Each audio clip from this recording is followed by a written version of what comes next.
हरियाणा विधानसभा चुनाव 2024 के परिणाम ने बीजेपी को ज़रूर एक राहत दी है, लेकिन ये जीत पार्टी के आंतरिक समीकरणों को शांत नहीं कर पाई है।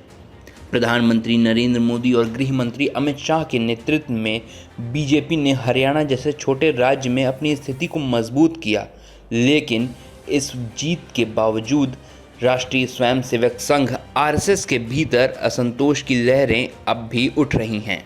ये असंतोष न केवल हरियाणा जैसे राज्य की जीत के छोटे पैमाने पर है, बल्कि इसे संघ की नज़र से देखा जाए तो देश भर में बीजेपी के साथ उसकी वैचारिक दूरी और आंतरिक खींचातानी को उजागर करता है। मोदी जल्द ही 75 वर्ष के होने वाले हैं और बीजेपी के शीर्ष नेतृत्व में पिछले 10 वर्षों से मोदी शाह की जोड़ी का वर्चस्व संघ के कई गुटों के लिए चिंता का विषय बन चुका है।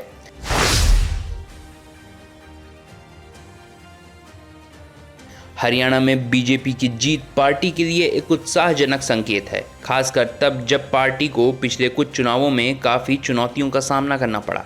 इस छोटे राज्य की जीत ने बीजेपी को कुछ समय के लिए सुकून ज़रूर दिया है, लेकिन ये सुकून कितना टिकाऊ होगा, इस पर आरएसएस और बीजेपी के भीतर कई नेता संशय जता रहे हैं।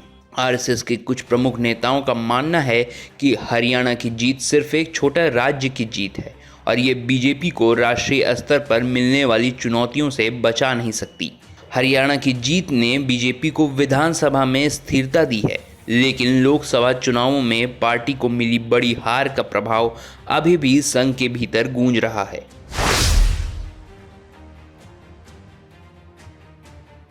राष्ट्रीय स्वयंसेवक संघ ने हमेशा से बीजेपी के साथ अपने वैचारिक संबंधों को मजबूत करने का प्रयास किया है, लेकिन मोदी शाह की जोड़ी के नेतृत्व में बीजेपी ने कई ऐसे निर्णय लिए जो संघ के राष्ट्रवादी और सांस्कृतिक एजेंडे से मेल नहीं खाते। मोदी सरकार का ध्यान अधिकतर आर्थिक विकास, अंतर्राष्ट्रीय कूटनीति और व्यक्तिगत लोकप्रियता पर रहा है, जबकि आरएसएस ये मानता है कि पार्टी को अपना मूल सिद्धांत, संस्कृति और सामाजिक मुद्दों पर ध्यान देना चाहिए। यही कारण है कि हरियाणा की जीत के बाद भी संघ के भीतर इस जीत को लेकर खास उत्साह नहीं है।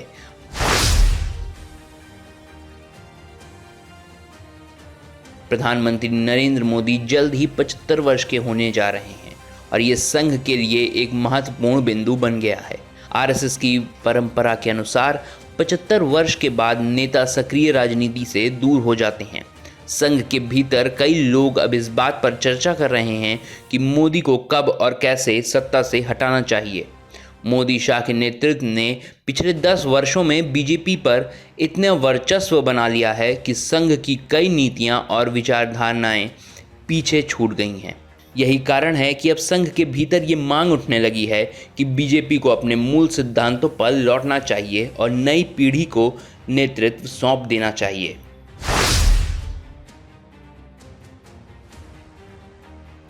बीजेपी के भीतर एक एंटी मोदी लॉबी लंबे समय से सक्रिय रही है और हरियाणा की जीत के बाद ये लॉबी और भी मजबूत हो गई है।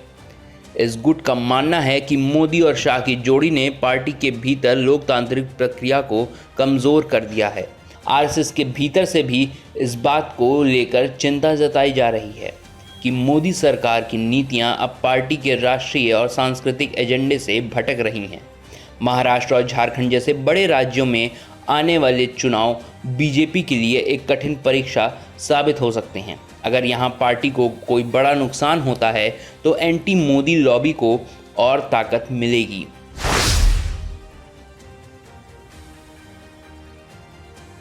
हरियाणा की जीत के बावजूद बीजेपी के सामने महाराष्ट्र और झारखंड की चुनौतियां अभी भी बरकरार हैं।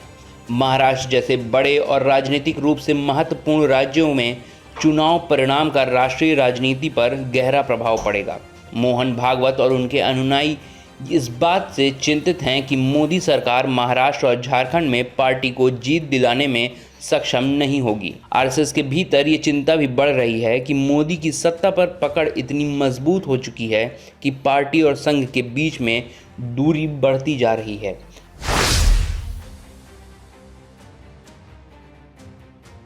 आरएसएस के लिए सबसे बड़ी चुनौती अब ये हो चुकी है कि बीजेपी को उसके मूल सिद्धांतों पर वापस कैसे लाया जाए। संघ का ध्यान हमेशा से पार्टी के वैचारिक नेतृत्व और संगठनात्मक ढांचे को मजबूत करना है, लेकिन मोदी शाह की जोड़ी ने पार्टी को अपने ढंग से संचालित किया है। महाराष्ट्र और झारखंड के चुनाव परिणाम आरएसएस और बीजेपी के बीच के संबंधों को और भी तनावपूर्ण बना सकते हैं। अगर इन राज्यों में बीजेपी को हार का सामना करना पड़ता है तो संघ के भीतर मोदी के नेतृत्व पर सवाल उठाए जाएंगे और संघ ये मांग कर सकता है कि पार्टी अपने मूल सिद्धांतों पर तुरंत लौटे। हरियाणा की जीत ने बीजेपी को कुछ समय के लिए राहत जरूर दी है, लेकिन पार्टी के भीतर और बाहर मोदी के नेतृत्व पर सवाल उठाने वाला गुट अभी भी सक्रिय है। आरएसएस और बीजेपी के बीच ये खींचातानी आने वाले समय में और बढ़ेगी, खासकर तब जब महाराष्ट्र और झारखंड जैसे राज्यों के चुनाव होने वाले हैं। मोहन भागवत और आरएसएस के प्रमुख नेताओं की नज़र अभी भी मोदी पर है और वो ये देख रहे हैं कि क्या ये जीत पार्टी को आगे बढ़ाने के लिए पर्याप्त होगी या नहीं। हरियाणा की जीत केवल एक अस्थायी राहत है, लेकिन असली चुनौतियां अभी भी बनी हुई हैं। और आप हमसे जुड़े रहने के लिए सब्सक्राइब करें YouTube पर, फॉलो करें Twitter पर और लाइक करें Facebook पर। और ज्यादा जानकारी के लिए आपको टाइप करना होगा सिर्फ न्यूज़ नशा।